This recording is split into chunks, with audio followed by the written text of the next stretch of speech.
नमस्कार, मैं हूं संजय शर्मा। आप देख रहे हैं 4 PM न्यूज़ नेटवर्क। वीडियो बोलना शुरू करूं उससे पहले मैं अपने मतलब की बात कर लूं। आपका सहयोग चाहिए, आपकी मदद चाहिए। मेरे इस वीडियो के नीचे एक डिस्क्रिप्शन फॉर्म है, उसमें जाइएगा।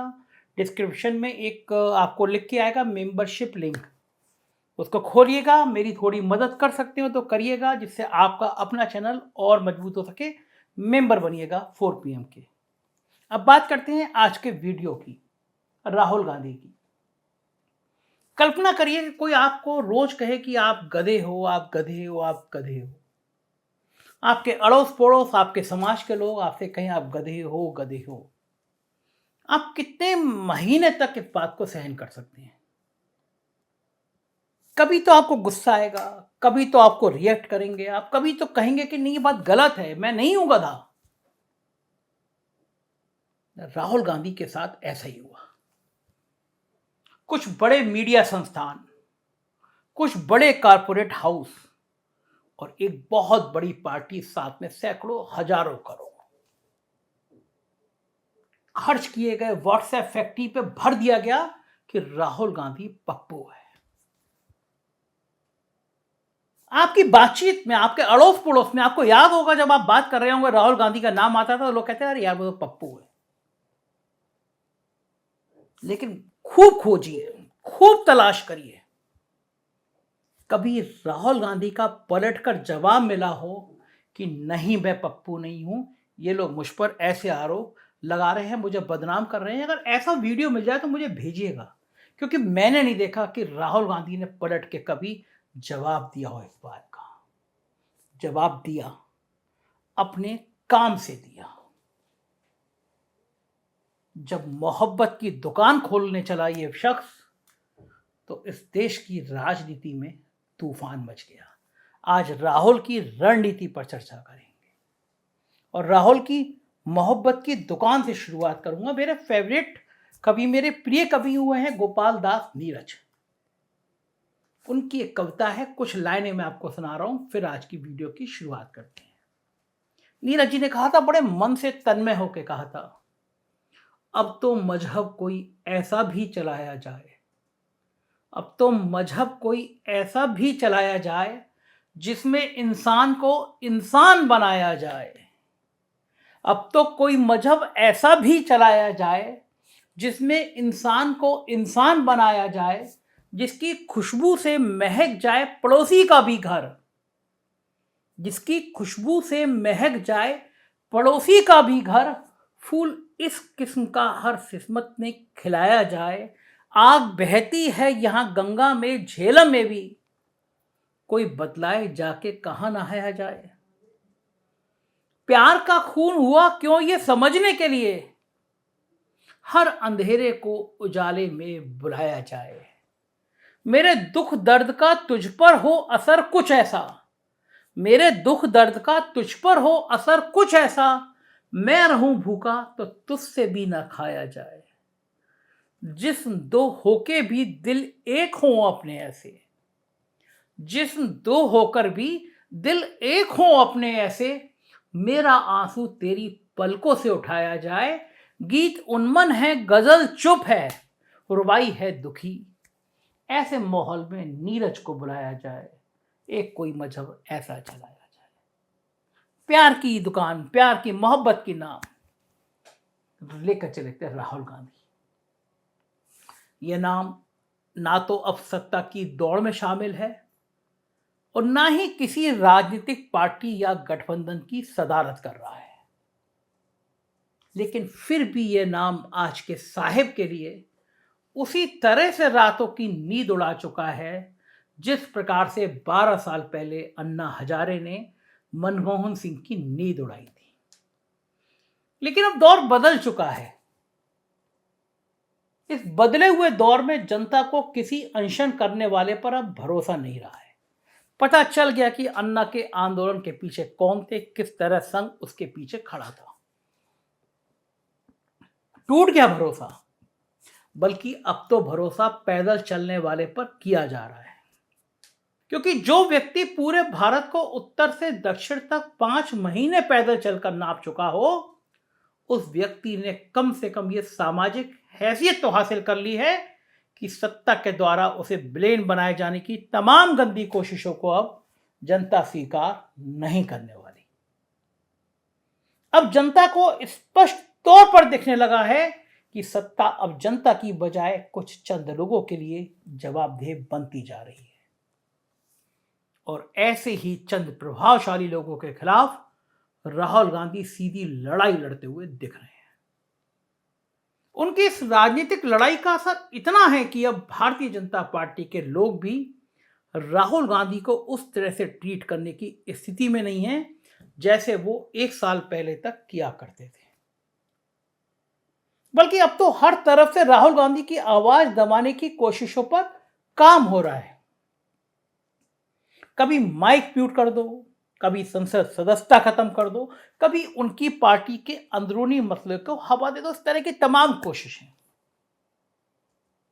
पर सवाल यह है कि जो राहुल गांधी अब तक भारतीय जनता पार्टी के लिए चुनावी सफलता की गारंटी माने जा रहे थे, वो अचानक से भारतीय जनता पार्टी को डराने कैसे लग गए।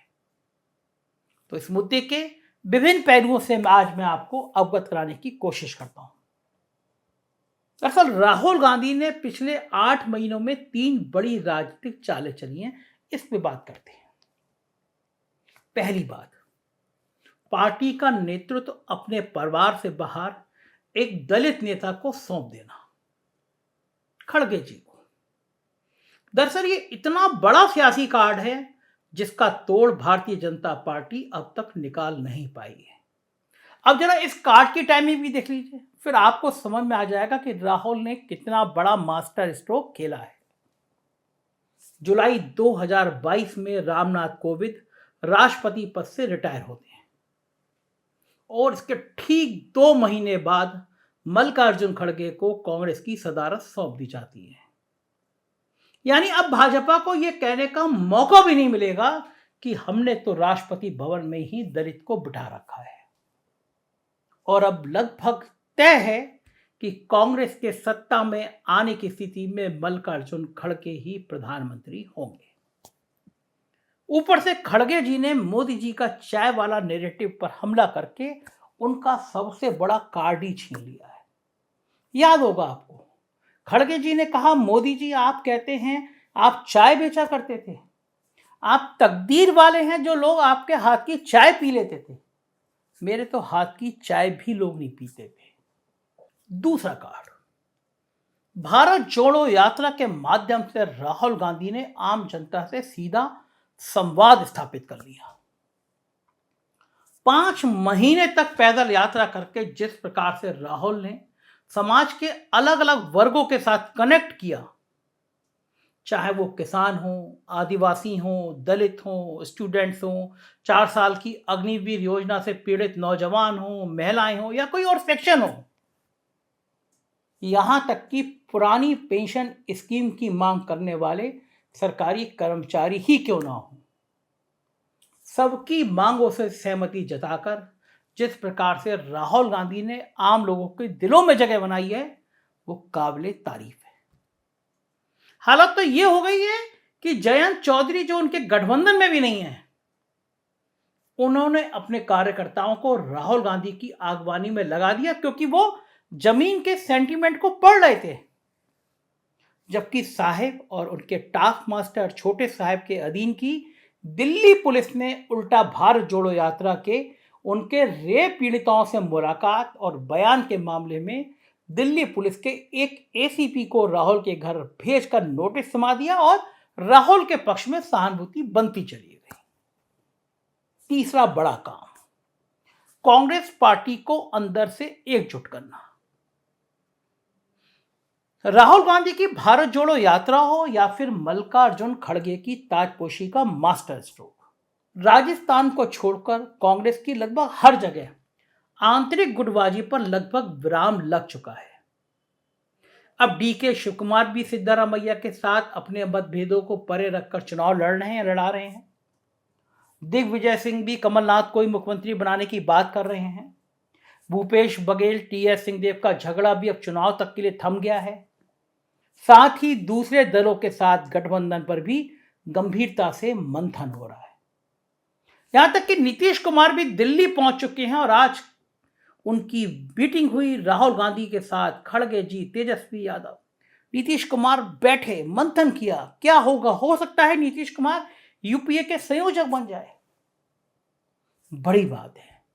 राहुल गांधी ने बैठ के लोगों से संवाद करना शुरू किया है। राहुल गांधी की अग्नि परीक्षा इसमें है कि एक यूपीए मजबूत गठबंधन बने। एनडीए बिखर चुका है, साहिब का एनडीए टूट चुका है। एनडीए के सहयोगी दल समझ गए हैं कि साहिब के संग जाने का मतलब है अपनी पार्टी का अस्तित्व खत्म करना। शिवसेना भी भारतीय जनता पार्टी से अलग हो चुकी है। नीतीश बाबू अलग हो गए, हमला कर रहे हैं साहिब पे। अकाली दल अलग हो चुका, एनडीए टूट रहा है और राहुल गांधी यूपीए को बनाने में जुटे हुए हैं। उत्तर प्रदेश लगभग छोड़ रखा है। शायद यहां पे समाजवादी पार्टी के लिए एक बड़ा स्पेस देना चाहती है कांग्रेस।